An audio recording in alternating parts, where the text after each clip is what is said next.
Hi guys, welcome to the Hooked for Life with Mary Beth Temple channel here on YouTube. This is my very first YouTube Live. I've tried Facebook Live before, so here I am trying YouTube Live. So many of you know that I do a lot of videos for other companies. You can see my videos on the Yarnspirations channel here on YouTube. I do a lot of technical stuff for them. And I do a lot of video for our dear friends at Prime Publishing. That is Fave Crafts and All Free Sewing and All Free Knitting and All Free Crochet, and all of those videos. You see a lot of video of me there. But one of my goals for 2018, and it's taken me until the second half to get there, is I want to really work on my own YouTube channel. I want to engage my audience here. And I want to do what I want to do and not what other people want me to do. So if you are a subscriber to the channel, and if you're not, I hope you will be by the end of this video, you'll see that I don't have a ton of videos, but some of the videos that I have more than 100,000 views. So I have been told that it would be better for me to be more consistent with my videoing for my own channel. So I had tried to do the vlog thing before, and I sort of got bored with it, and I didn't stick with it long enough to get any traction, but I also didn't feel like I had any kind of a through line. So one of the things that various people both in and out of the industry have said to me is they want to know how I do what I do and why I do what I do. And for those of you who follow other designers, you probably know that there is a lot of stuff that any one of us is working on at any given moment, and we can't show you. Because if we put it on YouTube or we put it on the blog, then we have published it, and that violates our contracts that say that we have licensed first rights to whatever company we're working with.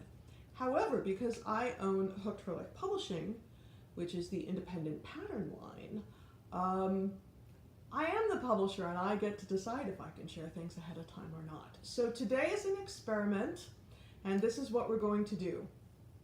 There of the 9,000 ways that I do things in order to make money, and my friend Marie at Underground Crafter says, if you follow me on Instagram, which is Hooked4Life LLC, you think you fall into the trap of thinking that all knit and crochet designers do is knit and crochet all day, because my Instagram tends to be pictures of me and my yarn at the beach. And don't get me wrong, I do that whenever possible.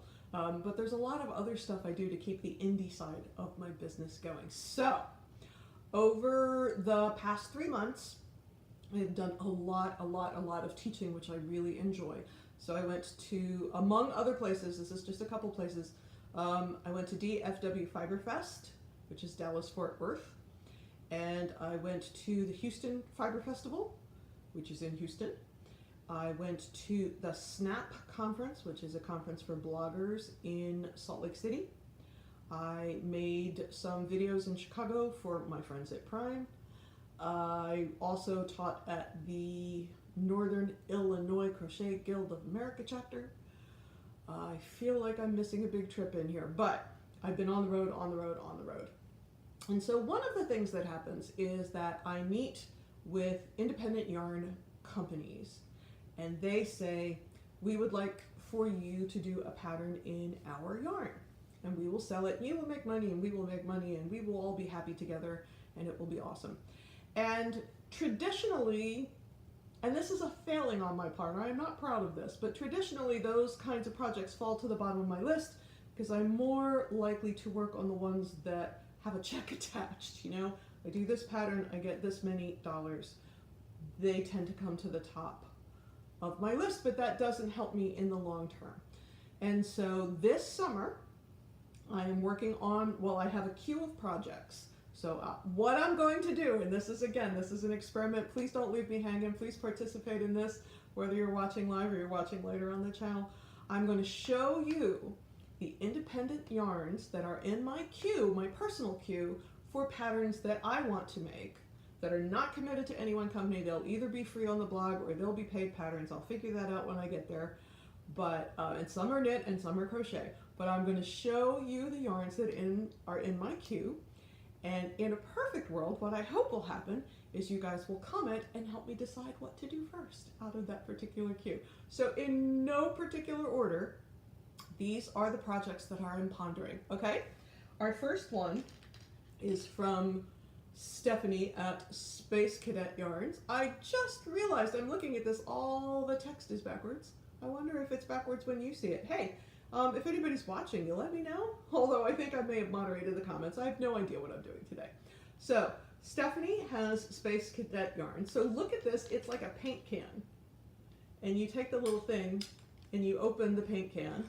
And Cheryl, hi Cheryl. Cheryl says, yeah, it's backwards. But you know, you're just gonna have to trust me when I read the words. So this is Space Cadet. So look at this. I love this yarn. What Stephanie said to me was, people are drawn to her vibrant colors, the neon colors, but then people tend to purchase a lot of grays, a lot of neutrals, because they want to get a lot of wear out of the project that they're going to make. So she decided to come up with these colorways that combine her vibrant colors and the grays in the same skein.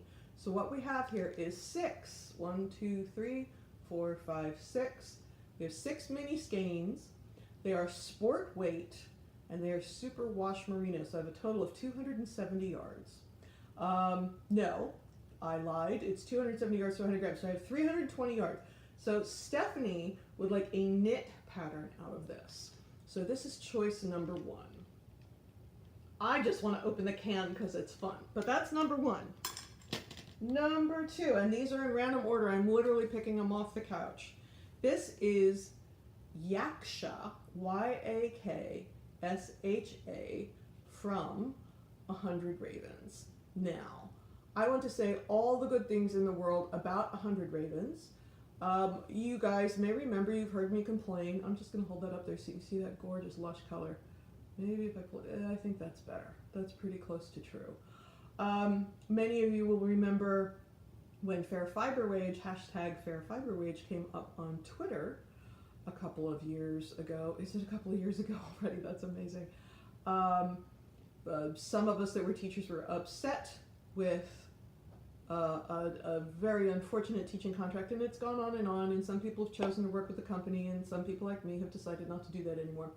But one of the reasons I have always felt that hashtag Fair Fiber Wage got as much traction as it did at the time that it did was because we had the support of the vendors. And I'm not saying that the vendors weren't supportive in other issues, because of course they are. If the teachers are not happy, then the vendors are not going to be happy, because you know it affects the vibe in the marketplace. But I was impressed with the number of vendors that stood up loud and proud and said the teachers were right and the company was wrong, and what could they do to help us. And one of those companies was 100 Ravens. Now, I had never dealt with them before. I had never seen their yarn before, but I had the good fortune to meet Becca, who works with 100 Ravens. I got to see her at DFW this year, and so I'm going to do a piece for her. Now, this is going to be crocheted. Once again, don't know what it's going to be until I start designing. But the colorway is Xanadu, and we have 437 yards, and it is fingering weight. It is 70% merino, 20% yak, and 10% nylon, and I'm here to tell you, it's super, super soft. Has a little bit of a halo, but not so much that I'm worried about stitch definition. And I'm also going to try and get some beads into this one, because our friends at Bead Biz, who you guys have seen most recently at the Crochet Guild of America show in Portland, but big fans of the knit and crochet world, and they're in a lot of shows, Jean and Esther. They would like me to have some more beads in my pattern. So I don't know what it's going to be, but it's going to be crochet and it's going to have beads in it. Next we have from Sun Valley Fibers. This is a gradient set. Ooh, 1, 2, 3, 4, 5, 6 colors. It is a total of 780 yards. It is a merino cashmere nylon fingering weight, and I have 130 yards of each skein. Once again, I am a complete hoe for the cashmere. Even 10%, even this small amount, you can really feel how soft it is and how lush it is. And I love, because there's 6 skeins. Do you ever get like a 3 or a 4 or a 2, you know, somebody says, oh, it's a gradient, and there's 3 of them, and it's chunky. You can't sort of get the fade. You can't get a slow progressing ombre if you don't have a whole lot of colors. So this is going to be a crochet piece. Once again, couldn't tell you what it's going to be, but this is what it's going to be. It's going to be crochet. So this is from Sun Valley Fibers. This is number 3. Next up, what else do we have? I have 2 more things to show you for your choice, and then one thing that I want to show you just because it's pretty. Now, check this out. This is from Stunning String Studio. The colors are Spicy Mustard and Reflecting Pool. And this is also fingering weight. Do you sense a theme? I personally, if I'm doing crochet, I like the lighter weights. I like fingering weight and I like DK, because one of the things that people who do not like crochet say about crochet is that it is bulky. And I like to sort of avoid that by using the lighter weight yarns. Hello from France! Holy cow! That's very exciting! Hello from Wilmington, North Carolina, where it's been raining for a week and I want to shoot myself because I can't go to the beach and knit. Anyway, so from Stunning String Studio, we have 2 skeins of this in the colors that I mentioned. This is 80% superwash merino. And this is 800 yards, so total. There's 400 on each skein, so I could really get some mileage out of this. So this is in the queue. This is going to be a crochet project. And the 4th one, the 5th one, that was number 4. The 5th one I want to show you. This just cracks me up. This is from Brew City Yarns, and they're called DK Chasers. So these are mini skeins. And the reason I chose these to work with, you know, a lot of people say things like they go to the trade shows, the designers, and will go, oh my God, I can't take any more yarn because every yarn that you take is an obligation. It's a job that you have to do. And people are like, oh, I would never say no to free yarn. Dude, I say no to free yarn all day, every day, because I can't have 20 projects in the queue. You know, it's overwhelming. So this was a new company to me. I hadn't met these people before, and I adored the woman. I thought she was really nice. I'm going to turn it around. It's still in the plastic so I don't tangle things up. But here's why I chose this yarn, and you're going to laugh at me. All of her DK Chaser sets are named after TV shows that I like. She has a Buffy the Vampire Slayer set, which I was very tempted by, but this, you guys, is the Firefly set. And I wish I could remember which one is which. I know one is called I Am to Misbehave, and one is, what is it, Mother Cobb's Bonnet or something like that. And I know that the very green one is Leaf on the Wind. Oh, wash. But I chose this company, and I chose this just because it was Firefly themed. Now, from a design perspective, what's going to be difficult about this is so many of the other things I showed you had a gradient, had an ombre, had a natural progression from dark to lighter, light to dark. These guys just all want to be friends. So I have no idea what this is going to turn into, but it wants to be knit. And there is a total, let's see, it is 54 yards per skein. It's a DK weight, and we have 1, 2, 3, 4, 5 skeins. So that is what? 270 yards. So also knit, because as we know, the idea that crochet takes twice as much as knitting is kind of garbage, and I yell about that all the time. But it does take a little bit more. So with the limited amount of yardage I have in this, I'm probably going to knit this just because I want to get as many square inches as I can out of the yarn. So those are our 5 choices. We have 1. We have, oops, they're out of order. 2. I think this was 2. We have 3. We have 4. And we have 5. So here's what I want you to do. Leave a comment, even if you're watching this later, because we don't have a ton of views on the live stream, but I'm new to this, so you know, it is what it is. Leave a comment. Tell me which one you think I should pick first. And then next week, when I come back and do my 2nd ever YouTube live, I'll show you, we'll decide which one that I'm going to go ahead with, and maybe I'll show you some swatches. We'll see how the week goes. I am traveling next week, but not until Thursday. All right, and there's one more yarn I want to show you, and I'm just showing you this for fun.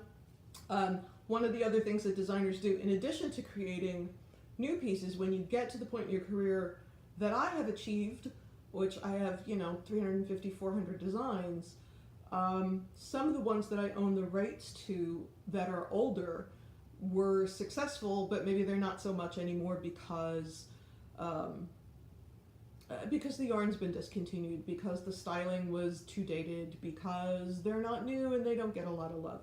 So I have a knit sweater pattern. It is called the Flutter Tunic. When I do the description, when this is not live, when it's on the channel, I'll try and put a link up to it. Now, Little Loopy is wearing it in my daughter, who's no longer little, but we've called her Little Loopy for 10 years, so it goes. She's wearing the sweater in the pattern, and she was a teenager. And I don't think that helped it at all. I think that the sweater's a little more mature, and I think it's very flattering on a plus size. So I think that what I'm going to do is resize the pattern so it's plus size. So I'm not going to do it in the tiny, tiny sizes because that already exists. And I'm going to make a model for me. I never make anything for myself to wear, and I wear a 2X. So I'm going to make the sweater for me. And so this is the yarn that I've chosen. This is new from King Cole, and that is a UK company. And my friend Peter Sutcliffe is he's the big boss over there, or at least the biggest boss that I know. And this is called Finesse, and it is a cotton and silk DK. Let's see, it is 70. It's looking a little faded. It's a little more vibrant in real life, but it is a muted color. So this color is called Glacier. It is 77% cotton and 23% silk. And I'm going to remake the Flutter Tunic in this. I'm going to size it for plus sizes, and I'm going to wear the darn thing. So I just wanted to share this with you because it just came, and it's a brand new yarn, and I figure you always like to see the new stuff. So I have one vote already for the purple. So far, our friends at 100 Ravens are in the lead. So if you care, leave me a message. Let me know. Let me know what you think. And next week, I will show you what's going on there. So I'm going to sign off because this has been more than 15 minutes, which was my goal. But for those of you who are cruising along with me live, and those of you who watch later, thank you so much for joining me. Please like this video. Please subscribe to the Hooked for Life with Mary Beth Temple channel here on YouTube. Follow me on Instagram at Hooked4Life, LLC. On Twitter at Hooked4Life. On Pinterest, I think it's MB Temple, you'd have to look. There's a Facebook group, and for those of you who were fans of Getting Loopy back in the day, it's back. So search for Getting Loopy on Facebook and on Ravelry, and we're going to have a new show next week with Jessie Rayott. So I hope this becomes a weekly thing. Thank you so much for participating in my experiment, and I don't know how to make this end. I think I hit the X, so I'm going to try it. Bye-bye, guys. I hope I'm disappearing now.